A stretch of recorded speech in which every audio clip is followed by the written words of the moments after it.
Welcome to this part 4 in our continuing series of video clips on downloading, installing, configuring, optimizing, and using Linux Air Combat version 9.48 from the 4th of October 2023. In the prior versions, we downloaded it and verified that it works from a command line, and we downloaded this icon, lac.png, because we know we're going to need that in making this work from menus. Now, getting this to work in menus, there are a lot of different approaches you can use, but the way I do it, and I found this works really well, is I like to have an extra copy of my AppImage, this one, stored in the global file system at Unix System Resources bin with a handy name. So what I'm going to do is I'm going to make a copy of this and put it there. To do that, I need root privileges. I'm therefore going to su to root and enter the root password. I could have used, if on a different Linux distro, I'd use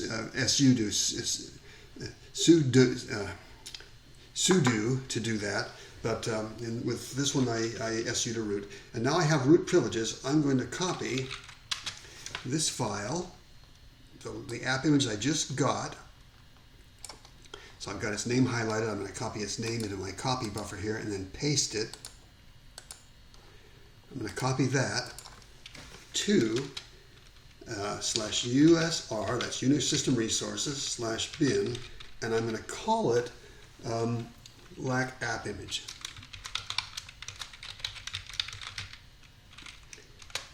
Now that makes it easier to execute from anywhere in my file system. I'm going to exit my root privileges, I don't need those anymore.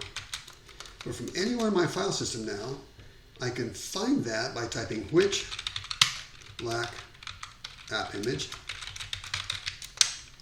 And everywhere in Linux now, Linux knows that that's located here. And so from anywhere, I can execute it by just typing LacAppImage. I no longer have to type // I no longer have to specify exactly where it is. I don't have to know where it is anymore. So that's handy. And that's one of the steps that simplifies putting this into a entry. We'll talk about the next step, the preparatory step, in our next clip in the series.